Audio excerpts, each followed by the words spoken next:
일요일 TV 오신 여러분 환영합니다. 저는 스포츠조선 유동현. 루키더 바스켓 이동환입니다. 네, 1월 둘째 주 KBL 루멘팩트 2부 순서 시작을 해보도록 하겠습니다. 자, 1부 잘 보셨죠? 자, 우리의 자랑 댓글 우선 정책에서 댓글부터 소화를 하고 가도록 하겠습니다. 네, 스타건님이 모비스는 그동안 신인 선수 다수 발굴, 리빌딩, 과감한 트레이드로 팀 조직력이 올라가고 있는 것 같습니다. 이렇게 하시면서 궤도에 올라가는 것 같다고 이렇게 네네네. 또 계속 쭉 이제 길게 써주셨어요. 저희가 이제 지난주에 어떤 모비스의 어떤 변화 이런 것도 얘기했고 이번 주도 모비스는 경기력이 상당히 괜찮았습니다. 네네. 예, 탄탄한 느낌이 드는데 저희가 또 모비스 팬에서 네. 또 모비스의 어떤 또 드러나고 있는 장점들 한번 이야기를 해보도록 하겠습니다. 네, 그렇습니다. 자, 락차님이 크크크 KGC 마스코트의 정진명 지금 홍희 장군입니다. 그 두 기자님 고생 많으세요. 아, 저희가 홍길동이라고 그랬죠. 홍희 장군입니다. 홍희 그렇죠. 장군. 그렇습니다. 네, 그렇습니다. 네, 그렇습니다. 네, 그렇습니다. 네.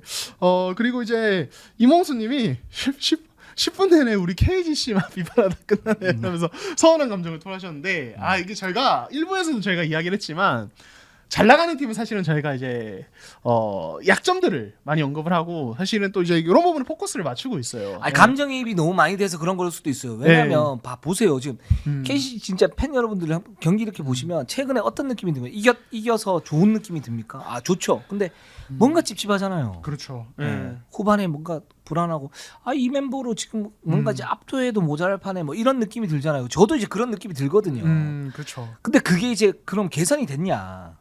봤을 때는 지금 시즌 내내 아직까지 개선이 안 되고 있죠. 물론 오스타 그렇게 개선이 되면 저희는 무조건 무한 칭찬할 겁니다. 그렇죠. 근데 네. 지금 개선이 안 되고 있기 때문에 그 요 부분에 대해서 얘기를 하는 거니까. 예. 네. 너무 섭섭해하지 마시면. 그렇죠. 우리 너무 미워하지 말에이. 네. 말에이. 저희가 약간 지금 3강 팀 팬분들을 약간 적으로 돌려 네. 네. 다들 이제 서운한 얘기를 많이 네. 하시는데 그렇다. 그래서 사실 저희가 이제 KGC 어떤 트랩 빈도 이런 것들 얘기를 좀 많이 했었잖아요. 네. 지난주에. 요거에 대해서 또 좀 속 시원하다. 이제 이렇게 얘기를 해주신 분들도 계셨습니다. 그러니까 이게 팬분들도 어느 정도 인지를 하고 계시다는 거죠. 그래서 저희는 네. 또 이런 부분들 좀 과감하게 한번 이야기를 해보겠습니다. 계속. 네. 네. 박금희님이 일요일에 한번 댓글 단 적이 없는데 처음으로 달아봅니다. 수요일 낮에 집 근처 커피숍에 갔는데 뒷모습 딱 봐도 알겠는 비주얼이 진짜 용인에서 이동환 기자님이시죠? 라고 말 걸었는데 감사합니다라고 답해 주셔서 영광이었습니다. 기억나세요? 네네네. 맞습니다. 네. 네네네. 이제 기억나요. 네네. 네네네. 그때 제가 제가 강남에 일이 있어서, 네. 비즈니스맨이라 강남에 일이 있어서, 이제 그쪽에서 이렇게 제가 NBA 보면서. 이제 컨셉 비즈니스맨이에요? 네, 비즈니스맨. 네. 그래서 비즈니스맨으로서 이제 일을 하고 있는데, 갑자기 이렇게 인사를 해주시더라고요. 그래요? 근데 제가 사실은 그럴 때 이렇게 좀, 뭐랄까요, 제가 이제 활발한 스타일이면은, 막 이렇게 막 할 텐데, 네. 제가 또 약간 그럴 때 낯을 가려요. 네, 우리 둘 다 그래가지고 그래요. 막 그래서 네, 그래서 제가 되게 쭈글쭈글하게 막 네, 감사합니다. 쭈구리가 됩니다. 우리. 네, 그랬었는데 그 이제 이 댓글 달아주신 분이 정말 반갑게 너무 팬이라고 막 정말 반갑게 얘기를 해주셔서 정말 감사했습니다. 안 그래도 제가 언급을 하려고 생각을 했었어요. 네, 네네네. 맞다, 네, 그렇습니다. 제가 이동환 기자 그런 거 너무 좋아합니다. 네. 제가 원래 약간 그런 거 있잖아요. 조용한 관종 있잖아요. 눈에 띄지 않게 관심 받고 싶은 이런 스타일이라 저는 언제든지 인사해 주세요. 네, 알겠습니다.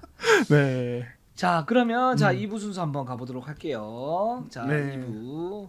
자, KT로 한번 가보도록 하겠습니다. KT가 23승 8패 여전히 1위를 달리고 있는데 좀 불안한 1위예요. 지금 SK가 어제 KGC를 잡으면서 KGC를 대역전 승을 거뒀기 때문에 1위고, 자, 주간 보면 지금 1승 2패입니다. 지금 위기입니다. KT는. 네, 그렇습니다. DB 가스공사에 졌고요. KCC를 잡긴 했는데 사실 뭐 KCC 현재 전력이 뭐 이제 KT를 잡을 수 있는 상황이 아니니까 요거에 대해서 뭐 큰 의미를 부여하기는 어렵고 이기긴 했지만, 그래서 이제 DB 가스공사는 지면서 아마 이때 이제 이번 시즌 두 번째 연패였을 네, 거예요. 그래서 네. DB전 같은 경우는 DB가 약간 KT 천적으로 부상하는 느낌이 있고 가스공사전은 정말 예상치 못했던 패배였습니다. 네. 이렇게 되면서 약간 위기론이 좀 언급이 될 수 있는 KT니까 네. 1위니까 언급이 될 수 있는 위기론인 것 같아요. 지금 KT가 좀 불안한 면이 있고 좀 위기다라고 생각되는 부분이 사실은 뭐 공격 작업이 안 풀렸으면 그럴 수 있는데 지금 수비가 불안해졌어요. 그렇죠.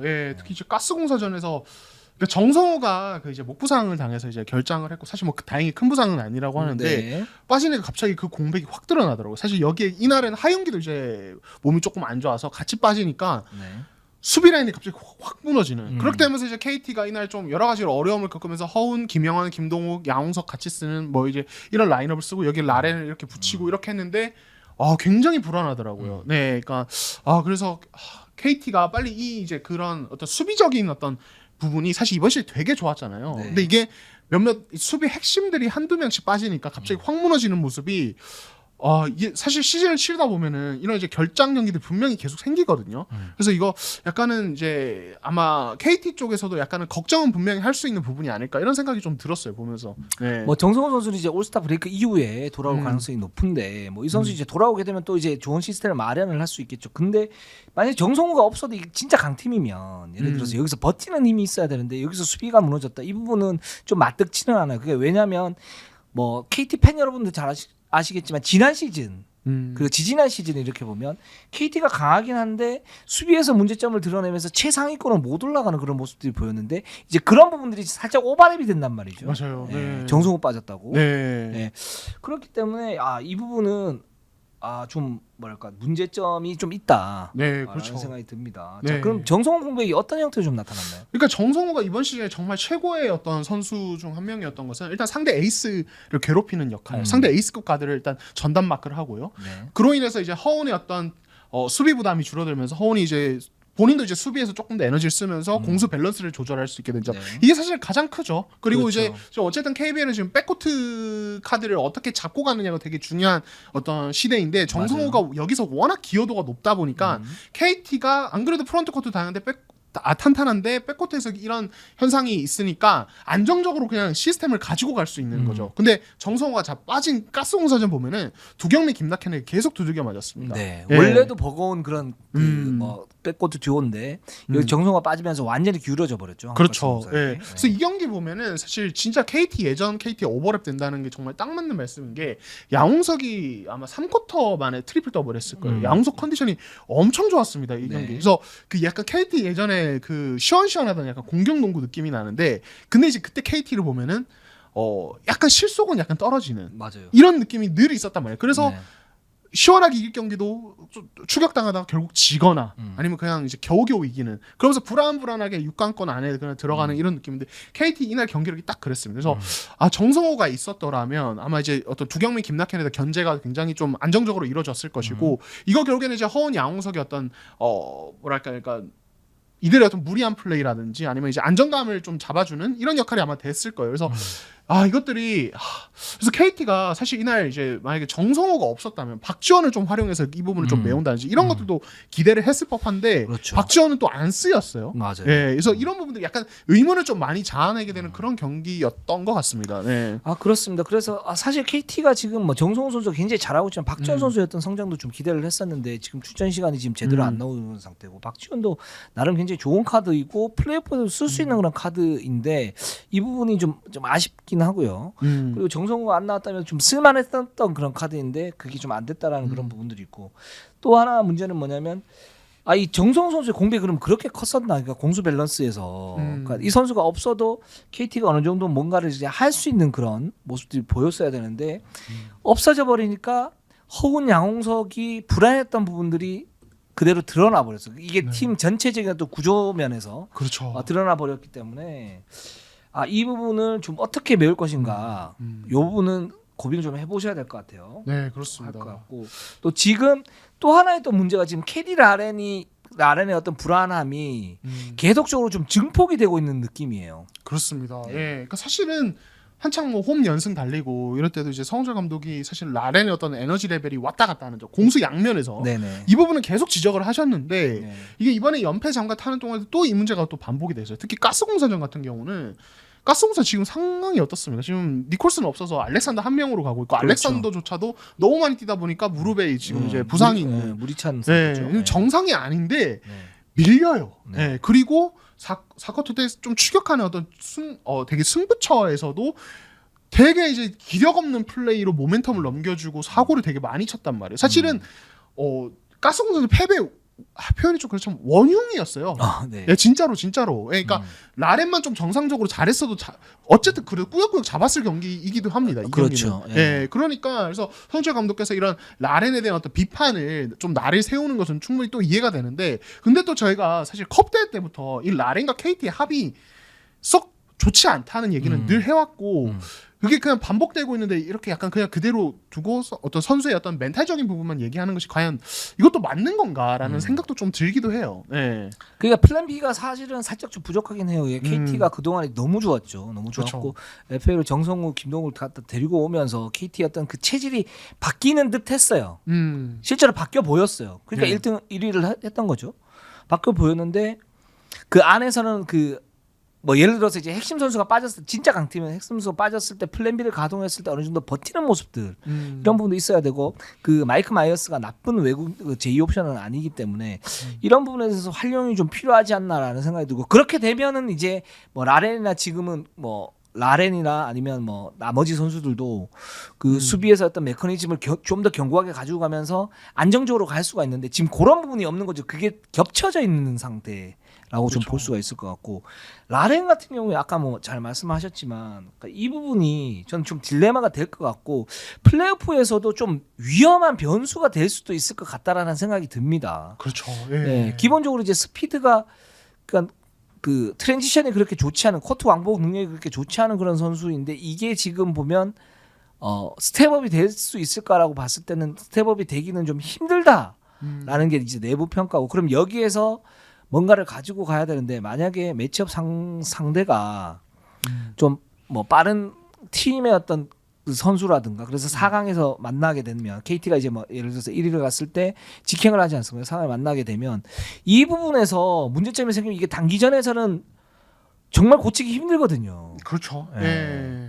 플랜 B를 충분히 마련하거나 아니면 그 이전에 이 라렌의 어떤 그 잘못된 습관 뭐 이런 부분들 갖다 없애줘야 되는데, 지금 나온 게 어떻게 보면 다행이기도 하고, 또 어떻게 보면은 이 문제를 갖다 어떻게 해결해야 할까, 이게 이제 KT의 마지막 우승이었던 숙제가 아닌가, 그렇죠. 라는 생각이 들어요. 네. 이게 사실 뭐 장기 레이스에서는 사실 뭐 이런 문제들이 그냥 문득 나와도 네. 사실 뭐 이제 좀 객관적 전력이 약한 팀 상대로는 이거를 이제 어느 정도 커버하면서 가면 되고, 네. 강팀과의 어떤 매치업에서는 이것도 뭐 잘 되는 경기, 잘하는 경기도 있기 때문에 그냥 오케이가 되는데, 단기전에서 예를 들어 4강 플레이오프 직행했을 때는 한 경기가 완전 그냥 사실 시즌을 판가름하는 게임이 되어버리기 때문에 그때 이런 문제점이 다시 한번 부각이 돼서 그것 때문에 지는 경기가 나온다. 이거는 사실은 시즌을 망치는 길로 갈 수도 있거든요. 그렇죠. 목표했던 게 높기 때문에. 아킬레스건이 드러나게 되면 플레이오프에서는 그 부분만 노립니다, 진짜. 그렇죠. 정말 지배합니다. 정말 지배한 무대이기 때문에 이거 이제 KT가 앞으로 계속 고민을, 후반기에는 아마 이거를 좀 개선하는 쪽으로 계속 아마 고민을 많이 하시지 않을까, 이런 생각 들어요. 네, 그렇습니다. 네. 자, 그다음에 한국가스공사로 가보도록 하겠습니다. 네, 한국가스공사 13승 18패 지금 8위까지 내려갔습니다. 최근에 분위기가 굉장히 좋지 않습니다. KT를 잡아내면서 연패 벗어났는데 삼성, 모비스에 모두 패했습니다. 이 팀이 약간 KGC를 따라가는 듯한 느낌이 있어요. 네, 그러니까 뭐랄까요, 그러니까 접전은 나름 가는데 그러다가 이제 지는, 약간 힘이 떨어지는 이런 모습, 이런 상황이 계속 나오더라고요, 요즘에. KT에게는 이겼어요. 네, 1위에게. 그리고 삼성에게 한번 쥐어주고, 네. 그다음에 현대모비스한테 패했는데, 네. 자, 제2의 홍길동군구다. 말씀드리고 싶어요. 그렇습니다. 네, 대구에도 좀 등장한 게 아닌가. 진짜 도깨비 팀 약간 되는 느낌. 그러니까 진짜 KT전 승리야말로 정말 예상을 좀 못했던 것이고, 그러니까 이게 어쩔 수 없는 게 뭐 저희가 뭐 계속 얘기를 하지만은 그냥 전력 자체가 지금 너무 불안해요, 사실은. 그래서 약간 선수들이 그냥 힘을 내서 게임을 잡거나 약간 이런 식의 어떤 돌출적인 어떤 상황을 약간 기대할 수밖에 없는 이런 구조가 마련이 되어 있고, 정말 니콜슨이 돌아오고 차바이가 돌아왔을 때 어떤 그냥 공수 라인이 그냥 안정이 됐을 때 사실은 뭔가를 기대할 수 있는 팀이지, 지금 상태에서 이 가스공사에게 너무 많은 걸 바랄 수가 없는 것 같아요, 제가 봤을 때는. 그렇습니다. 니콜슨이 여전히 뭐 허리 염전을 좀 못 나오고 있는 상태고, 뭐 올스타 브레이크 이후에는 100% 가능하다고 유동 감독이 얘기를 했으니까 그 부분 좀 기대해 보면 될 것 같고, 지금 결국은 지금 상태에서는 두경민과 김낙현인데, 이 선수도 두 선수가 얼마나 지배력을 발휘하느냐에 따라서 상대와의 어떤 그 전적이 달라지는데 KT전에서는 뭐 아까 말씀드렸던 것처럼 정성호가 없었기 때문에 백코트 라인의 어떤 수비력이 무너진 상태였고 그걸 그렇죠. 이제 활용을 해서 한국가스공사가 승리를 갖다 거둘 수 있었죠. 근데 삼성전에서는 활동력 자체가 기본적으로 좋지 않아서 패했고 현대모비스는 이런 한국가스공사의 어떤 그 강점을 잘 알고 있기 때문에 여기에 대한 맞춤형 수비 그리고 거기에 따른 이제 객관적 전력의 우위 이런 부분 가지고 가면서 접전 끝에 승리를 갖다 거뒀어요. 현대모비스가. 그 네. 한국가스공사가 패했고 근데 여기에서 좀 아쉬운 게 어떤 부분이냐면 윙맨 자원이 사실은 한국가스공사가 많지 않은데 그래도 이대현 그리고 신승민 그러면 좀 견고하지 않습니까? 근데 이 두 선수를 함께 쓰지는 못하고 있어요. 그렇습니다. 이게 지난 시즌에 이대현과 정효군을 같이 썼을 때 어떤 부작용이 나타났는데 그 부분을 코칭 스태프가 해결을 못했거든요. 그 이런 모습들이 좀 나오는 게 아닌가라는 생각이 들고 그리고 여기에서 이제 차바이가 없기 때문에 수비가 좀 약한 거는 사실이에요. 사실임에도 불구하고 아짝 같은 어떤 그 디펜스를 통해 가지고 뭐 모비스도가 70점으로 맞기는 했었지만 이전에 이제 그 어떤 그 수비의 어떤 문제점들이 좀 드러나고 있는 그런 모습들입니다. 그러니까 두경민과 김낙현의 어떤 화력으로만 지금 뭔가를 해야 되는 그런 좀 안타까운 상황이 한국가스공사에 나오고 있는데 단기적으로 보면 제가 볼 때 올스타 브레이크 전까지 지금 8위잖아요. 이런 식으로 가면 이제 6강을 못 갈 수 있는데 단기적으로 뭔가 이제 유동 감독이 그 단기적으로 그 정신적인 어떤 그 쪼임 이런 부분들은 능한 그런 감독이기 때문에 좀 더 지켜보면 좋을 것 같습니다. 예, 정말 이 팀은 4, 5라운드가 최대 승부처입니다. 맞습니다. 예, 이때 반등 못하면 정말 6강 못 가고 정말 다행스러운 것은 이번 시즌 중위권이 너무 혼전이기 때문에 맞아요. 그렇게 갭이 그렇게 생각보다 안 벌어져 있어요. 맞아요. 예, 5, 6위권이랑 네. 그래서 한 3, 4연승 하면 쭉 올라가요. 예, 쭉 올라갑니다 정말. 왜냐면 다른 팀도 왔다 갔다 많이 하거든요.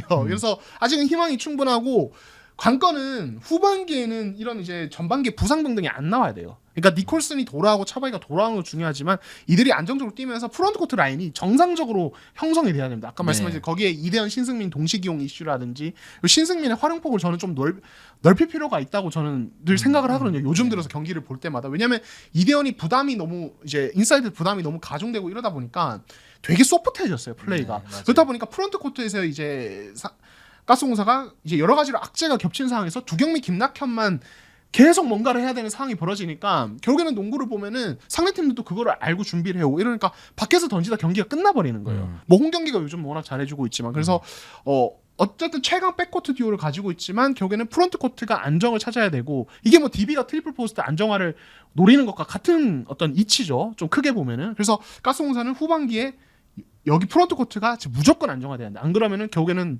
전반기와 비슷한 농구가 다 끝날 수도 있다는 생각이 들어요. 아, 네. 100% 동의를 하고요. 네. 그리고 그 프론트 코트가 안정됐다라고 가정을 했을 때 돌아올 거니까.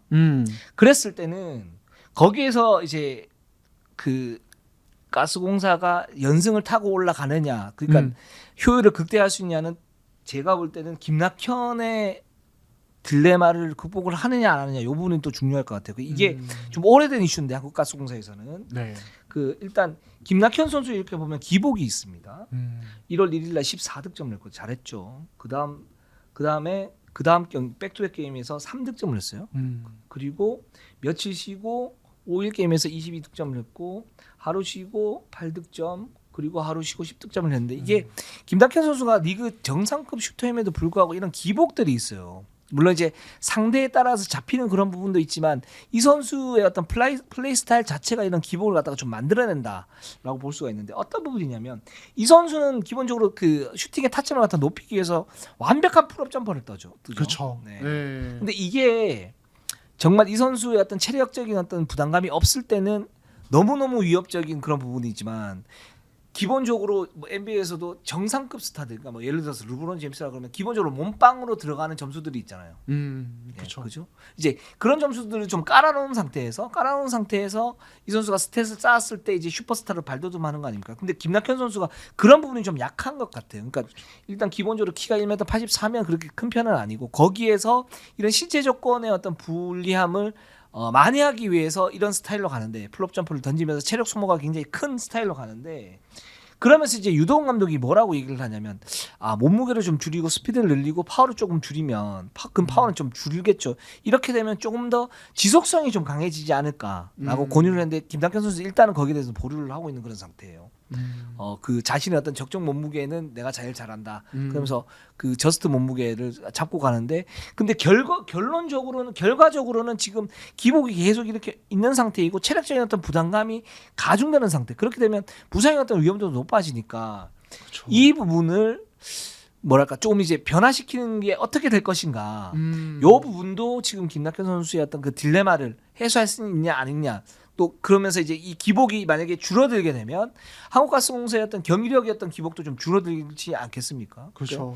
이런 부분을 좀 고민할 필요가 있을 것 같아요. 네, 그러니까 이 부분은 사실 단순히 이번 시즌뿐만 아니라 그렇죠. 그냥 장기적으로 이 선수의 어떤 선수 어떤 커리어를 봤을 때도 네. 되게 고민이 될 만한 지점이긴 한데 진짜 말씀하신 대로 체력 소모가 정말 심한 플레이 스타일, 그러니까 되게 유니크한 플레이 스타일이거든요. 그 맞아요. 정도로 이제 높게 뛰는 어떤 최고 타점에서 던지는 이제 이 점퍼가 사실 KBL에서 거의 찾아보기 힘든 맞아요. 그런 최고 수준인데 이게 말씀하신 대로 체력 소모가 너무 심하다 보니까 가스공사가 수비에서 김낙현의 부담을 좀 줄여줘야 되는 부분들이 생겨요. 의도적으로 좀 줄일 때가 있습니다. 그래서 김낙현에게 뭐 로테이션 수비 너는 뭐 헬프 이때 가지마 이런 식으로 좀 도와주는 부분들이 있거든요. 근데 이게 어쨌든 팀 전체 입장에서는 약간씩 어떤 균열이 약간 생기는 거니까 예, 그러니까 그냥 어떻게 보면 오케이 너는 그렇게 해줘라고 그러니까 양해를 해주는 거죠. 예, 그러니까 이런 부분들이 있고 또 선수 본인으로 봤을 때도 자꾸 이제 풀업 점퍼의 의존도가 갈수록 사실 높아지고 있어요.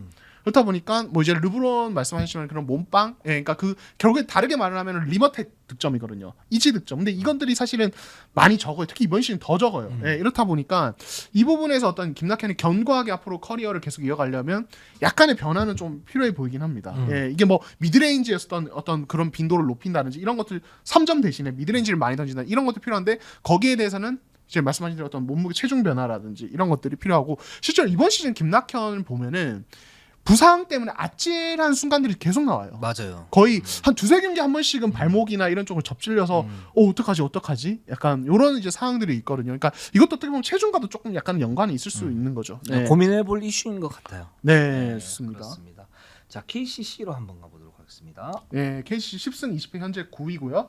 KT, LG에게 잇따라 잡혔습니다. 네. 지금 일단 KCC가 9위인데 네.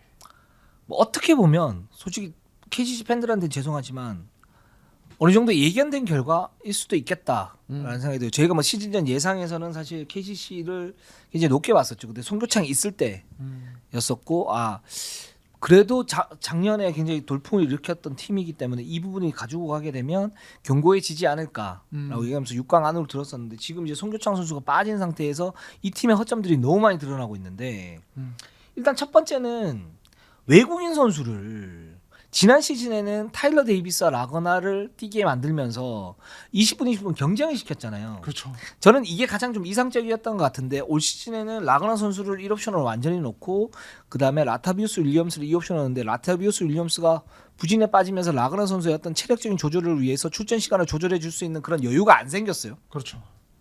라그나 선수는 여전히 잘합니다. 뭐 FA로 풀렸고 KCC하고 이제 계약을 맺었기 때문에 시즌 첫 때지만 여전히 잘하는데 문제는 송교창까지 빠지면서 라거나가 해야 될 역할이 지금 너무 많아졌어요. 그렇죠. 그래서 스크린 쳐줘야 되고 거기서 2대1 롤로 들어가줘야 되고 아니면 팝으로 빠져줘야 되고 게다가 트랜지션은 이 선수의 강점이니까 가지고 가야 되고 골 밑에서 몸빵하면서 득점도 해줘야 되고 리바운드도 해줘야 되고 블록도 쳐줘야 돼요.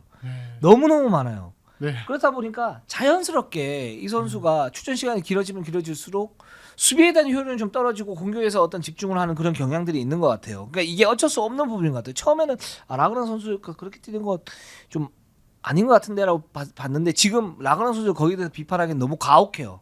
이거는 뭐 어쩔 수 없는 부분인 것 같고 여전히 제 라그나 선수는 견고한 그런 모습인데 수비에서 활동력이 좀 떨어지는데 이게 KCC 입장에서는 팀 전체적으로 굉장히 가혹해요. 왜냐하면 빅맨이 기본적으로 한 명밖에 없는데 김상규가 있다고는 하지만 경쟁력이 많이 떨어지잖아요. 그럼 라거나가 이것저것 다 해줘야 되는데 그렇게 할 수 있는 그런 상황이 아니거든요. 그렇다 보니까 상대가 너무너무 쉽게 골밑을 돌파를 하고 좀 더 쉽게 2대2 공격을 하고 그러면서 KCC의 지금 외곽 라인이 그러면 좋으냐? 그것도 아니죠. 뭐 이정현이나 유현준 이 선수가 있지만 이정현은 활동량이 많이 떨어진 상태고 유현준은 수비가 원체 나쁜 선수니까 좋지 않은 선수니까 그 정창현이 좀 메워주고 있는데 역부족이죠. 그렇죠. 그리고 활동력이라도 좋아야 되는데 스몰 라인인데도 불구하고 활동력이 좋지 않으니까 라건에 대한 부담감이 훨씬 더 심해지고 있어요. 이런 상태에서 KCC가 지금 보면 KT한테 97점을 줬고 LG한테 90점을 줬는데 최근 2주간 KCC의 수비가 완전히 무너져 있는 상태입니다. 그렇습니다. 이거는 이제 메커니즘적인 상상 어쩔 수 없는 그런 상태. 그래서 이 어떤 약점을 갖다가 메우기 위해서는 송교창의 복귀라든가 아니면 선수진의 변화 이런 부분이 필요한데 지금 쉽지가 않은 그런 상태다. 그렇죠. 이렇게 말씀드릴 수 있을 것 같아요. 네, 그렇습니다. 그러니까 KCC 지난 시즌 잘 될 때 보면은 즉 되게 끈끈한 수비 기반으로 수비 성공 이후에 왜냐하면 송교창 뭐 타일러 데이비스를 나거나 해도 수비 리바운드는 너무 확실하니까 그 이후에 어떤 바로 치고 나온 어떤 트레이션 그래서 1차 속공, 2차 속공 심지어 2차 속공 실패했을 때도 패스를 빠르게 돌리면서 3차 속공까지 가는 그렇죠.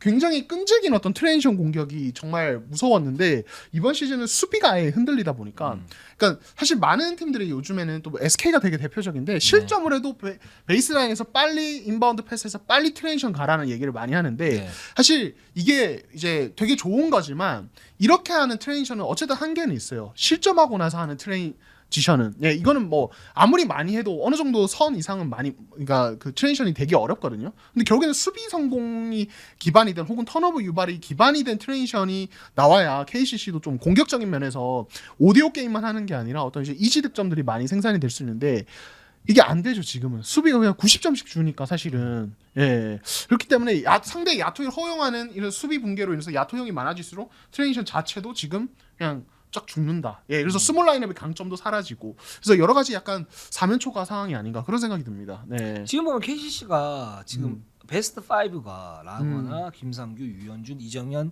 정창영 이렇게 나오고 뭐 송창용이라든가 김지환이다 이런 선수들이 이제 로테이션 돌지 않습니까? 이근희도 있고. 네. 근데 지금 이렇게 보면 자 이정현, 유현준, 김상규. 그러니까 이정현과 김상규는 활동력이 좋은 선수들은 아니에요. 그렇죠. 네. 아니고 유현준 선수는 활동력이 좋은데 수비에서 허점이 너무 많아요. 맞아요. 네. 그러니까 이 세 선수가 이렇게 뛰면 기본적으로 활동력이 좋은 팀들한테 먹힐 수 있는 그런 구조를 가지고 있어요. 스몰 라인업인데도 불구하고. 그렇죠. 네. 저는 그렇기 때문에 뭐 미스매치도 많이 유발당하고 그래서 우리가 뭐 예전에 이제 베가본드 농구라고 그래가지고 그럼 KCC는 가장 실전적인 농구를 하면서 지역 방어를 서고 거기에서 3점슛 흘리는데 흘리는 그 타깃이 가장 3점슛이 낮은 상대에게 준다. 그런데 이제 이마저도 먹히지가 않고 있어요 지금. 그러니까 결국은 스몰 라인업을 쓰게 되면 이 스몰 라인업은 어떻게 보면 뭐 아니면 도식이기 때문에 불안정한 그런 라인업이긴 하죠. 그러면서 이제 활동력이 기반이 돼야 돼요. 무조건. 그렇죠. 빅 라인업에서 빅맨진이 아니 그 클래식한 농구에서 빅맨진이 든실한 빅맨진이 무조건 있어야 되는 것처럼 무조건 활동력이 기반이 되는데 그것 자체가 저는 실종이 됐기 때문에 좋지가 않다고 보고 있고 그래서 그 이정현에 대한 어떤 딜레마 그리고 유현준에 대한 어떤 딜레마 이런 부분들이 있어요. 그러니까 작년에 사실은 KCC 정규리그 우승이었던 1등 공신이었는데 지금 상태에서는 전찬진 감독이 원하는 스몰 라인업의 투포인트 게임의 핵심이긴 하지만 이게 균열을 일으키는 게 아이러니컬하게도 이 두 선수의 어떤 딜레마가 있다. 이 선수들보다 훨씬 더 좀 활동력이 좋고 그러면서 좀 더 날카롭게 가야 되는데 작년에 정말 매끈하게 빠진 어떤 그 칼 느낌이었다면 KCC가 지금은 퉁퉁하면서 칼날이 완전 뭉뚱해져서 막 쳤을 때 그냥 베이는 게 아니고 그냥 툭 튕겨 나오는 그런 느낌이 있거든요. 그래서 이제 트랜지션 농구가 사실 어떻게 보면 좀 무너진 상태가 아닌가. KCC는 지금 상태에서는 뭐랄까 딜레마가 계속 이렇게 좀 쌓일 것 같습니다. 네. 한두 경기는 이렇게 잡을 수 있겠지만 장기적으로는 계속 이제 이런 식으로 지는 현상이 좀 반복되지 않을까. 그렇습니다. 그래서 그 전체진 감독이 브레이크 이후에 어떤 그 팀의 개편 또는 어떤 전술을 들고 나올지 이거는 두 가지 방법이거든요. 첫 번째는 이정현과 유현준의 비중을 줄이는 거. 그 두 번째는 팀을 개편을 하면서 로테이션을 확 돌리는 거. 그렇죠. 그러면서 젊은 선수를 과감하게 쓰고 공격이 아니고 수비에 모든 초점을 갖다 맞추는 거. 뭐 이런 그러면서 이제 라타비우스 윌리엄스를 어떻게 좀 또 활용을 할 것인가. 이게 대대적인 개편이 나오는가. 이런 두 가지 방법이 있는데 그대로 가지는 않을 것 같아요. 그대로 가지는 않을 것 같고 이 두 가지 방법 중에 어떤 방법을 갖다 좀 쓸지 이런 건 좀 궁금합니다. 자, SK로 한번 가보도록 할게요. 23승 8패 다시 공동 1위로 올라왔습니다. 모비스, 오리온 이제 모두 잡아냈고요. 인상공사까지 잡아냈습니다. 이 모비스전도 정말 극적인 승리였고 인상공사전도 그렇고 마지막 이제 이 쫄깃한 승부를 다 잡아내면서 일단 연승 이어가고 있고 뭐 되게 드라마틱했어요. 그리고 거기에 이제 김선영의 뭐 기여도라든지 이런 것들도 되게 높았고요. 네, 그렇습니다. 그 이번 주만 보면 네. SK 팬 입장에서는 네, 뭔가 불안하긴 했지만 네, 땡큐 그렇죠. 이런 네. 느낌. 네. 그렇죠. 그러니까 어쨌든 결과는 계속 이기고 있기 때문에 그렇죠. 그리고 이제 모비스전 같은 경우는 제가 경기 내용을 봤을 때 되게 수준 높은 어떤 경기였다. 그래서 사실은 이번 시즌에 있었던 거의 모든 경기 중에 가장 재밌는 좀 게임에 속하지 않았나 이런 생각이 들 정도였어요, 진짜로. 네. 제가 기사에다가 제가 짬뽕 디펜스라고 참 짬뽕 디펜스. 왜냐면 차고 들렸다 오시더니 짬뽕에 또 예. 짬뽕 드시고 그렇습니다. 짬뽕 맛있어요. 네네. 짬뽕 디펜스라고 별명 지었는데 그게 이제 경기 전에 유작 감독이 했던 얘기예요. 그게 뭐냐면 우리 오늘 디펜스가 SK 디펜스는 1대1로는 이길 수가 없고요. 공식 인터뷰에서 짬뽕했어요. 그렇게 말씀하셨군요. 그 핵심이 뭐냐면 그겁니다. 굉장히 좀 뭐랄까 밖에서 볼 땐 복잡할 수 있는데 처음에 들어갈 때는 3위 지역방 혹은 2, 3 지역방을 쳐요.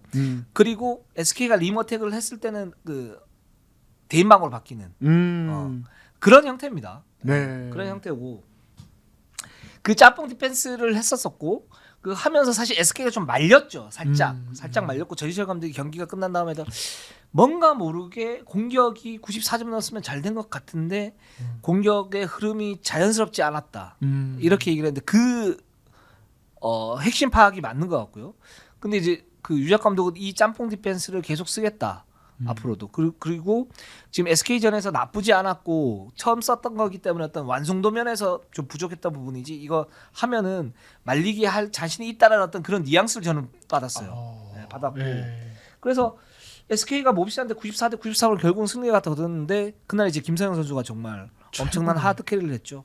역시 대단한 선수입니다. 네. 제가 그 이제 김선영의 그 마지막 플러터를 보면서 이제 이 한국 농구가 사실 플러터는 뭔가 굉장히 얘기거리가 많잖아요, 사실은. 그래서 예전 기사들 이제 이 선수가 언제부터 플러터 이런 거 보다가 이제 2013년쯤에 이 이동혁 기자께서 이 관련 기사를 되게 많이 쓰셨더라고요. 어떤 한국 농구의 기술 이슈라든지. 기억이 안 나는데. 되게 많이 쓰셨더라고요. 제가 옛날 기사들을 쫙 살펴보는데 그래서 저는 이제 보면서 또 이번엔 또 그런 생각이 들었으니까 사실 뭐 이제 승부처에서 이렇게 그냥 득점 만드는 자체가 되게 대단한 거긴 한데 이런 플러터, 유로스텝과 플러터를 섞어가면서 득점을 할 수 있는 선수가 우리나라에 아직도 사실은 많지 않죠. 많지 않거든요. 기사를 쓴 지 지금 8년, 9년이 지났는데도. 그래서 그 부분에 대해서 되게 생각을 많이 했습니다. 그러니까 승부처에서 저렇게 우리나라 선수 중에 저걸 할 수 있게 두는 어떤 지도자들이 있을 것이며 저걸 자신 있게 쓸 수 있을 정도로 기술의 완성도가 높은 선수가 몇 명이나 있을까. 그리고 앞으로 좀 이런 선수들이 나오려면 어떻게 돼야 될까. 이런 생각이 좀 많이 들었어요. 그냥 여담이지만. 그렇습니다. 네. 그 예전에 네. 지금 그 선수 이름 기억 안 나는데 댓글 한번 달아주시면 좋은데 KGC 그때 당시에 이제 그 인상공사 그 KGC죠. KGC에 그 굉장히 유명한 선수가 하나 있어서 막슛이라 그랬거든요. 그때 해설자들이. 에드워즈였던 것 맞아요. 같은데요. 네, 네. SBS 시절. SBS 시절이죠. SBS 시절. 에드워즈. 그 선수가 던졌는데 그게 사실 플러터인데 그렇죠. 막슛이라 그러면서 막 얘기했던 게 막슛인데 잘 들어가네요. 막 들어가네요. 뭐 이런 얘기를 했었거든요. 그렇죠. 예. 이거는 그러니까 좀 농구는 과학이니까 좀 거기에 맞게끔 좀 이제는 좀 변화할 필요가 있어요, 전체적으로. 그렇죠. 그러니까 뭐 이제 오리온 얘기를 전공법 얘기를 했는데, 그러니까 전공으로 던지는 어떤 점퍼, 미들 점퍼 아니면 레이업 이런 것들이 사실 통하기가 어려워요. 그러니까 그거는 이제 수비가 흔들리거나 타이밍이 정말 잘 맞았을 때 얘기고, 그러니까 리듬을 바꿔가면서. 저는 리듬의 시대라고 생각해요. 농구는. 그러니까 유로스텝과 또 플러터, 티어드랍 이런 것들 기술적인 어떤 굉장히 상대 타이밍을 뺏는 플레이들이 많아져야 되고 그게 좀 한국 농구의 어떤 또 질을 좀 높여주지 않을까. 물론 이게 선수들 본인의 노력도 굉장히 많이 필요하지만 그래서 그냥 김서영 선수가 이제 그런 이번 모비스전에서 그런 모습 보여준 건 저는 좀 상징적인 의미가 또 한 번 있었다. 이런 생각이 듭니다. 네. 이게 국내 농구에서 그러니까 지도자들이 여전히 저는 보수적이라고 생각을 해요. 그러니까 그런 부분들 그런 기술의 어떤 허용도 이런 부분들이 굉장히 보수적이고 내가 감독이니까 내가 실전적으로 너네가 그 선수 너네가 확률이 높을 때 해라. 이렇게 하는 분들이 여전히 많아요. 네. 여전히 많고 그 부분도 이해는 돼요. 저는 어떤 부분이냐면 예를 들어서 뭐 그냥 석점을 던지면 되고 예를 들어서 레이업을 그냥 이렇게 딱 놓으면 뭐 확률이 60에서 뭐 3점은 40%, 뭐 레이업은 8-90%인데 거기에 뭐 이상하게 플로터를 뭐 이상하게라는 표현을 쓰죠. 이상하게 플로터를 던지고 스텝백을 던지면 확률이 떨어지는 거 아니냐? 그냥 던지면 되는데 이렇게 얘기를 하는데 근데 그 조언을 최대한 좀 아꼈으면 좋겠어요. 현장 지도자들이 해보고 계속적으로 해보고 그런 다음에 정말 큰 문제가 될 것 같으면 그때 살짝 수정해 주는 거. 그렇죠. 예, 그래서 기회를 계속 주는 거. 왜냐하면 어차피 그렇게 해야 돼요. 예, 뭐 그런 생각이 들고 그 선수들도 보면 만약에 자기가 기술을 익혔다 그러면 그걸 체화를 시켜서 코트에 나서서 해줘야 돼요. 코트에 나가는 건 뭐 예전에 이제 월드컵 때 이영표 뭐 해설위원이 얘기했지만 입증하는 자리거든요. 그렇죠. 예, 테스트가 아니죠. 그렇죠. 테스트가 실전은. 아니에요. 자, 네. 나는 내가 이런 기술이 있어라고 얘기를 하는 자리가 아니에요. 맞아요. 예, 거기에서 자기가 책임지고 입증하는 거기 때문에 같이 좀 이렇게 잘 이렇게 조화를 이뤘으면 좋겠는데 일단은 기본적으로 저는 국내 지도자들의 어떤 보수적인 그런 문제점들은 다시 한번 생각을 좀 해봤으면 좋겠어요. 네, 좋습니다. 그래서 저희가 뭐 김선현 선수 얘기하다가 좀 네, 이제 그쪽으로 그렇게 약간 나왔는데, 했는데 네. 그리고 이제 SK가 이 KG 시전 네. 29점 차 역전극 정말 다시 아까 뭐 KG 시전 KGC 얘기할 때도 했지만은 정말 보기 힘든 어떤 드라마였고 여기에는 이제 전희철 감독의 어떤 조정 디테일한 조정들 그러니까 그 이제 전희철 감독님이 어제 뭐 이렇게 말씀하신 그 얘기하기 전에 제가 할 만한 얘기를 하면 확실히 네. KGC가 SK한테는 천적이긴 해요. 이렇게 봤을 때 그 이전에 얘기를 말씀을 갖다 드렸지만 천적이긴 한데 이제 그 부분을 KGC는 어떤 뭐 이딴 미스로 했었고 SK는 경기 중간중간에 어떤 디테일한 조정을 통해서 SK가 극복해 나가는 그런 모습들이 있었었다. 요걸 까드리고 이제 이동환 기자의 어떤 디테일한 면. 그렇죠. 자, 귀요미 출동. 네. 그래서 엄청 디테일한데. 네. 그래서 이제 전희철 감독님이 이렇게 말씀해. 전희철 감독님이 굉장히 디테일하셨어요. 뭐냐면은 이제 전반전의 어떤 경기 내용을 보니까 사실은 아까 KGC전 얘기하실 때 이제 말씀하셨지만은 이 오세근이나 이런 선수들이 아예 페인트 존 옆을 아예 자리를 잡아버리면서 SK는 리머텍 자체를 그냥 아예 완전히 방해해버리는 그래서 공간을 안 주는 이런 것들이 있었잖아요. 네. 여기에 이제 원희의 플러터 성공률이 확 떨어지면서 SK가 전반에 공격이 정말 완전 다 틀어막혔습니다. 1쿼터 8점 넣고 막 이랬었는데 이제 후반 때 어떤 조정이 있었냐면 이런 부분들 좀 여기 약간 스몰 라인업 활용 미들을 좀 높이고 일단 최부경을 뺀 부분이 있었죠. 네. 예, 이걸 좀 줄이고 그리고 원희 어떤 볼 터치 위치 자체를 조정을 해준 것. 네. 그러니까 하이 포스트에서 어떤 플러터 위주의 어떤 게임을 하도록 원래 유도를 했다가 로우 포스트로 바꾸고 그렇죠. 여기에서 KGC 어떤 수비 대응을 좀 유도를 해버린 것. 이렇게 되면서 전반과는 완전히 다른 공격 코트 밸런스가 형성이 되면서 SK가 게임을 잘 풀어갈 수 있었던. 그래서 전희철 감독님이 본인은 이렇게 얘기를 하세요. 저는 코치 때부터 인터뷰도 싫어하고 잘 못하겠어요. 이렇게 얘기를 하시는데 막상 농구 얘기를 좀 본격적으로 하시면은 굉장히 디테일합니다. 그래서 뭐 현대모비스전도 그렇고 KGC전에서 경기 끝나고 어떤 설명하는 부분도 그렇고 들어보면은 역시 준비가 굉장히 잘 된 분이시구나 정말 이런 생각이 많이 듭니다. 네. 이 감독님이 술만 먹는 게 아니었어. 예전에 그 고대 일화가 있지 않습니까? 박한 감독이 주당으로 유명하시잖아요. 네네. 유명한데 이 박한 감독이 고대 선수들을 잡을 때 이런 얘기죠. 주여봐 이철아 술 한잔 할래? 네. 뭐 이런 식으로 잡잖아요. 네. 그 전시현 감독 술 굉장히 잘 드시는데 네. 술만 드시는 게 아니었어. 그렇죠. 네. 네. 근데 여기에서 그러니까 이제 그 얘기를 합니다. 전시현 감독이 뭐라고 얘기를 하냐면 자밀원이가 기본적으로 우리가 방송에서 얘기해줬던 그 하이포스트에 잡아서 스핀 무브에 의한 플로터 득점이 워낙 좋기 때문에 그리고 알고도 못 맞기 때문에 지금은 그 파이법이 어떻게 나왔냐면 스핀 무브를 할 때 거기까지는 허용을 하고 미리 먼저 떠가지고 블록을 잡으면서 그 플로터에 대한 그 슈팅 효율을 갖다 떨어뜨린다 상대가. 그렇죠. 예. 네. 그리고 KGC도 그런 1쿼터 초반에 그런 수비를 들고 나와서 스펠맨이 잘 막았었고 스펠맨이 그건 잘 막았었고 사실 스펠맨이 원희에게는 약간 천장 느낌이 있어요. 제가 볼 때는 있는데 근데 이 부분을 수정을 한 건 그렇게 디테일하게 로포스트 하면서 몸빵을 한번 치고 공간을 만들고 슛을 넣게 되면 어쨌든 그 효율이 좀 더 높아질 수 있으니까 이제 그런 부분 디테일하게 잘 하셨는데 저는 그 이 쿼터에 확 무너질 때 이렇게 보면 SK가 완전히 말렸었잖아요. 완전 근데 말렸죠. 거기에서 그 말렸는데 매첩 상성에서 완전히 말렸던 부분도 있고 SK가 공격이 제대로 안 됐거든요. 근데 더 공격적인 어떤 카드를 내세우면서 뭔가를 하려고 했던 부분들이 있어요. 그러니까 이럴 때는 저는 그냥 진흙탕 개싸움을 해야 된다고 봐요. 매첩 상성에도 밀리는데 저 팀이 지금 기세가 높아요. 대신에 후반은 약간 불안해. 그럼 여기에서는 15점 안쪽으로 가지고 간다는 어떤 플랜. 그러면서 예를 들어서 뭐 허일영 선수라든가 이런 선수를 투입을 하거나 아니면 지역방어를 쓰는 게 아니라 철저하게 줄 선수한테만 주는 거죠. 그 줄 선수가 누구냐면 변준영을 막고 이게 후반에 변준영을 막았잖아요.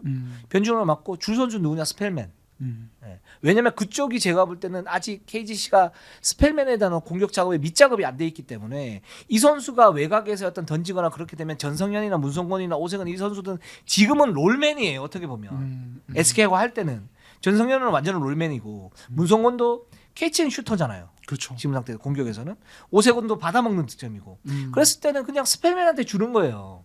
그러면 KGC 어떤 공수 밸런스가 깨지면서 거기에서 나오는 SK 어떤 찬스들이 나올 수 있는데 공격적으로 밀어붙이다 보니까 여기에서 오히려 SK는 공격에서 실체 뭐 최준영이 뭐 걸린다든가 뭐 하는 실책을 받고 여기서 그 세트 오펜스에서는 지역방을 갖다가 서면서 오히려 KGC가 패싱을 제대로 이렇게 하면서 거기에 전성현이나 변준영이나 이런 선수들한테 무지막지하게 두들겨 맞는. 그래서 팀이 완전히 무너졌거든요. 그러니까 이게 공격이 안 된다고 그래서 공격으로 푸는 것보다는 수비로 푸는 게 좀 더 좋지 않을까라는 생각이 드는데 그 부분은 전희철 감독은 잘 알고 있는 것 같아요. 그러니까 뭔가 테스트를 한번 해봤던 거고 이 쿼터에는 3쿼터부터는 철저하게 오지현 선수의 어떤 기용 비용을 갖다 늘리면서 김선현과 뭐 투가드를 쓰든지 아니면 승부처에서 오지현 변준영이 틀어막는 그러면서 KGC가 약간 공격에서 동맥경화 현상이 걸리는 그런 모습들이 보였잖아요. 그 이런 부분인데 이게 KGC가 SK하고 만날 때 어떤 숙제 그 SK는 이 부분을 갖다 어떻게 하면 좀 더 효율적으로 할 것인가의 어떤 숙제 이게 좀 남아 있는 것 같습니다. 네, 좋습니다. 네. 이거 보면은 이제 전희철 감독님이 굉장히 이제 매 라운드마다 고민이 되게 많으세요. 네. 또 저희가 이제 약간의 약점만 보여도 저희가 집요하게 물고 늘어지지 않. 그리고 초보 감독이잖아요. 어쨌든 네. 네, 코치 생활 많이 했지만 초보 감독이잖아요. 네. 그러면서 전희철 감독이 뭐라고 그랬습니까? SK는 3명만 잘하면 된다. 네. 네, 최준영, 원희, 전희철. 그렇죠. 이렇게 얘기했잖아요. 네. 초보 감독이니까 당연히 고민을 해야지. 그렇죠. 네. 아직은. 네, 그럼요. 아직은 네. 파릇파릇한 신인 우리 감독이십니다. 이루는 구대 2년 됐어요 지금. 그렇죠. 우리가 선배입니다. 네. 그렇습니다. 네. 네. 자, 그러면 이제 마지막 팀으로 네. 넘어가도록 하겠습니다. 자, 자, 고민 많이 하시고요. 네. 자, 이제 진짜 베테랑 감독이 계신 네. 팀이죠. 네. 현대모비스. 이 팀 갑자기 하기 싫은데. 네. 예. 아, 예. 17승 14패 현재 4위고요. 네. 이제 SK 아깝게 졌지만 LG 가스공사 다 잡아내면서 네. 결국에는 이제 다시 연승을 달리고 있습니다. 아, 이제는 진짜 안정권으로 올라왔다. 네. 이런 생각이 들어요. 네. 뭐 라시온 토마스가 반등이 확실히 됐습니다. 아, 그렇죠. 요즘에는 라션 토마스 보면은 이제 약간 짧은 점퍼들도 잘 들어가요, 되게. 네, 그러니까, 그 유작 감독이 시즌 초반에 저희가 이제 그 외국인 선수 분석을 할 때 이 선수가 이제 슛거리가 좀 짧고 그다음에 미드 점퍼가 그렇게 좋지 않다 그랬는데 유작 감독이 그때 미드 점퍼 괜찮은데 뭐 이렇게 얘기를 했잖아요. 네. 처음에 봤을 때는 잘 안 들어가길래 우리 얘기가 맞지 그랬는데 네.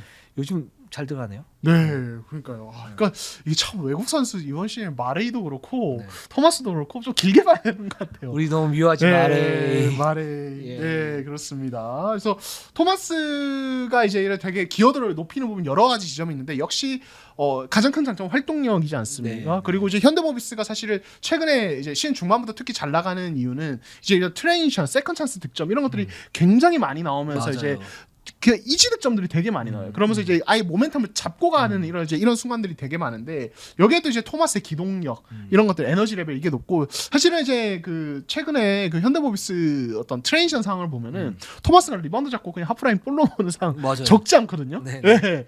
이거 불안하긴 한데 네.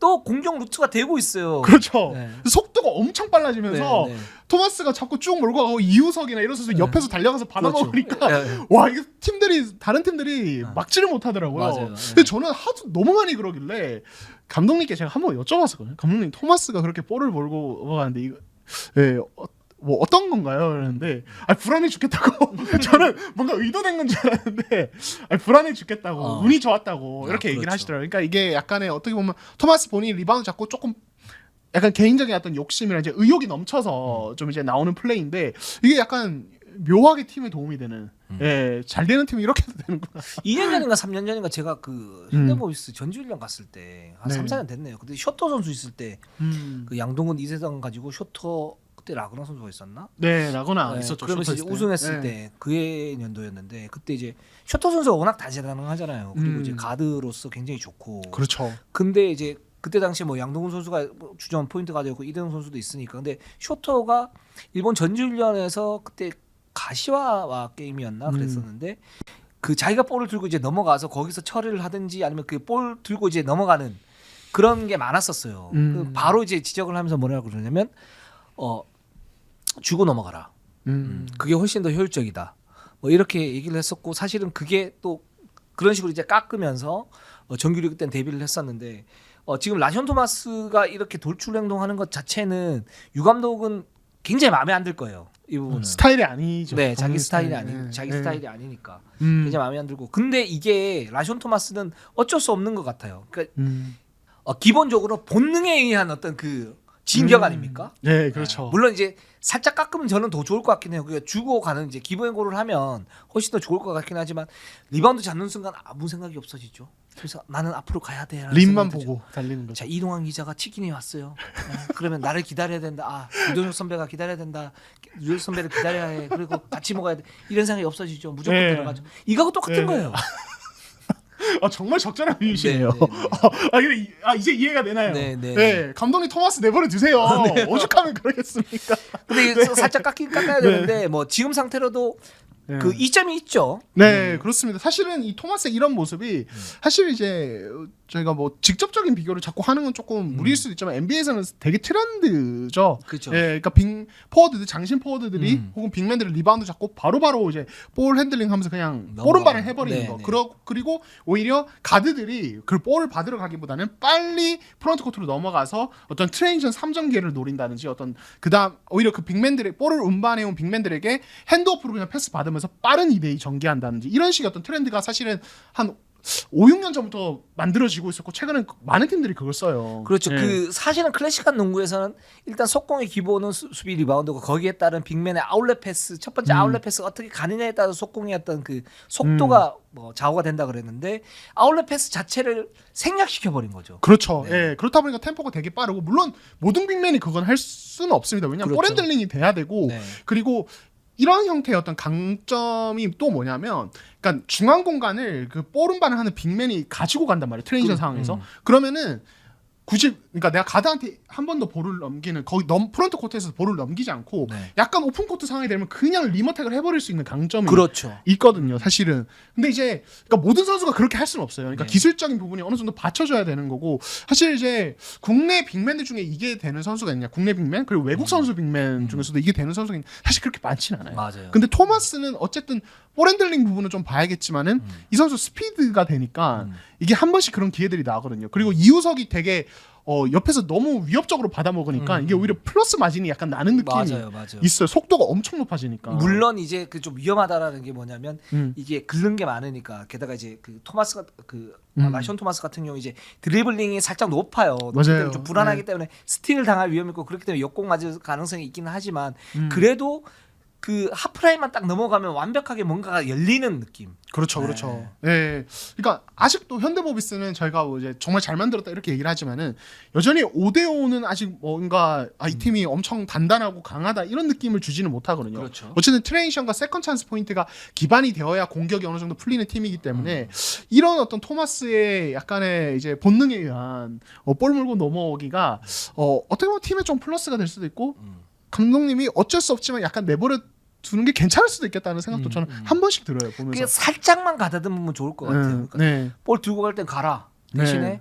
앞에 누가 막 있거나 막 그랬을 때 막 이렇게 막 한두 명이 이제 둘러싸여 가지고 이제 돌파를 할 때는 사실은 스틸 당할 수 있는 그런 게 있으니까 그만 살짝만 하면 될 것 같은데 그걸 어떻게 조정하느냐 네. 이게 중요할 거고 사실 SK에서 그런 전술을 많이 쓰죠. 그렇죠. 예, SK 같은 경우는 이 문경원 감독 체제 때부터 그러니까 최준용이 리바운드가 되고 볼 핸들링이 되다 보니까 잡고 바로 속공. 그리고 김선영이 볼 운반 안 돕고 그냥 빨리 프론트 코트 넘어가는 이런 식의 어떤 형태의 공격들을 많이 했거든요. 근데 진짜 이거 할 수 있는 팀이 많지가 않아요, 정말로. 그렇죠. SK가 그렇게 할 수 있고 또 KT가 요즘에 양홍서 선수가 그런 걸 합니다. 네. 맞아요. 네, 예, 그러니까 그렇고, 사이즈 리바운드 되고 볼 핸들링까지 되는 국내 포워드, 국내 포워드가 있어야 가능한 전략입니다, 사실은. 그렇죠. 예. 그리고 KGC에는 뭐 송교창 선수가 돌아오면 그렇게 할 수 있고요. 음. 지금 또 KGC는 제가 볼 때는 스펠맨이 그걸 할 수 있는데 그 속도가 좀 많이 죽어 있어요. 지금 KGC는 좀 죽어 맞아요. 있고 뭐 그런 상태입니다. 그렇습니다. 그리고 현대모비스는 어쨌든 지금 그 상세의 핵심 뭐 네. 라이션 토마스도 있지만 지금 윙맨들을 무차별적으로 로테이션을 돌리는데 네. 거기에서 좀 견고해진 게 역시 이우석과 김국찬. 그렇죠. 예. 이우석이 사실은 이제 3라운드 때 조금 컨디션이 안 좋았는데 뭐 이제 최근에 뭐 LG전도 그렇고 보면은 경기력이 엄청나게 물이 올라와 있습니다. 네. 지금 성장세가 너무 빨라요. 그리고 저는 개인적인 생각인데 최근에 이정현 선수가 페이스가 좀 떨어지고 네. 이렇게 되면서 신인왕 가능성이 계속 높아지는 것 같거든요. 지금 네. 가장 어쨌든 뭐 중고 신인이라는 얘기가 있지만은 네. 팀 성적이나 최근 퍼포먼스를 보면 이우석이 되게 가능성이 자꾸 올라가는 것 같습니다. 네. 이정현도 충분히 기량이 있는 선수인데 지금 이제 팀이 조금 이제 떨어지면서 자신도 좀 떨어지고 있잖아요. 반면에 이우석 같은 경우에는 팀이 올라가면서 자신도 가치도 쑥 올라가고 있단 말이에요. 그렇죠. 이 두 선수의 어떤 신인왕 경쟁 좀 지켜볼 필요가 있고 하윤기나 지금 이원석 뭐 요 선수들은 조금 이제 좀 떨어지는 살짝 떨어지는 그렇죠. 상태. 근데 앞으로 어떻게 될지 모르니까 그건 좀 지켜봐야 될 것 같고 이우석이 그렇죠. 지금은 좀 더 이제 유리하다 이렇게 볼 수가 그렇죠. 있을 것 같고요. 네. 또 김국찬에 대해서는 지금 현대모비스가 어떤 그 세밀한 패턴을 만드는 그 종착점이 김국찬이에요. 그렇죠. 그게 네. 되게 중요한 게 뭐냐면 현대모비스가 세토펜스에서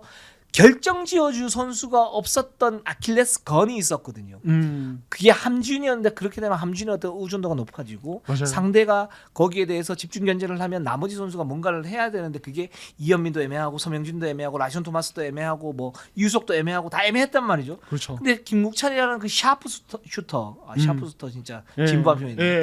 샤프 슈터가 나타나면서 그쪽에만 연결이 되면 여기에서는 어느 정도 슈터 효율성이 높아진다. 그러면서 그쪽으로 종착지를 몰아가는 그런 패턴이 나오고 있어요. 그렇죠. 예. 그래서 진짜로 정말 정확한 말씀이신 게 현대모비스가 이제 승부처에서 예전에 뭐 당장 뭐 시즌 초반만 해도 그렇습니다. 김구찬 돌아오기 전에 타임아웃 부르고 이제 패턴을 시작하면은 베이스라인 패턴이나 사이드 아웃바운드 패턴을 시작하면은 결국에는 함준 페어스트 볼 투입 이런 패턴이 되게 많았어요. 그렇죠. 아니면은 어쩔 수 없이 서명진 2대2 이런 식으로 가다 보니까 턴오버나 그냥 24초 다 쓰다가 그냥 공격이 말려버리는 이런 상황이 많았는데 이제 김국찬이 돌아오고 난 뒤 현대모비스의 클러치 타임 패턴은 김국찬의 오프 더 볼 무브를 활용한 뭐 이제 베이스라인에서 스크린 타게 만든다든지 혹은 이제 이동혁 기자께서 지난주에 말씀하신 플렉스 패턴 스크린 더 스크리너 패턴이죠. 그래서 베이스라인 쪽에서 본인이 스크린 먼저 걸어주고 이제 탑으로 스크린 받으면서 빠져나오면서 순간적으로 오픈 찬스를 보는 패턴 이런 것들이 있다 보니까 상대 팀들이 이제 현대모비스 이 클러치 타임 어떤 공격에 대해서 사실은 위협도를 되게 많이 느끼는 느낌이고 실제로 이게 성공률이 되게 높아요. 최근에 보면은. 그리고 SK전에서 패했지만 네. 현대모비스가 마지막에 김국찬의 석점을 갖다 던져서 성공시켰잖아요. 그 네. 패턴이 정확하게 맞았어요. 그러니까 함지훈을 미끼로 쓰면서 거기에 플렉스 오펜스 패턴을 갖다 썼을 때 김국찬이 이제 그 백스크린을 받아서 밖으로 순간적으로 나오면서 거기서 3점 오픈 찬스가 났고 그걸 이제 그대로 넣었었죠. 그렇죠. 예. 근데 참 김국찬도 대단한 게 사실은 그런 패턴을 준다고 해서 모든 선수가 잘 이행하는 건 아니거든요. 그러니까 날 따라오는 수비수의 움직임 읽고 동선도 잘 잡아야 되고 매번 바뀌지. 그 상황에 따라서 동선을 다르게 가져가야 되고 잘 따돌리고 타이밍도 잘 잡아야 된다. 스텝도 잘 밟아야 돼요. 근데 이게 되게 잘 이루어져요. 그래서 이 선수가 슈터로서의 재능이 진짜 남다르구나. 이런 생각도 새삼 또 보면서 하게 되더라고요. 네. 그렇습니다. 그래서 네. 김국찬도 좀 주의를 해야 된다. 좀 봐야 되고 현대모비스 어떤 상승세의 원동력 중에 하나다.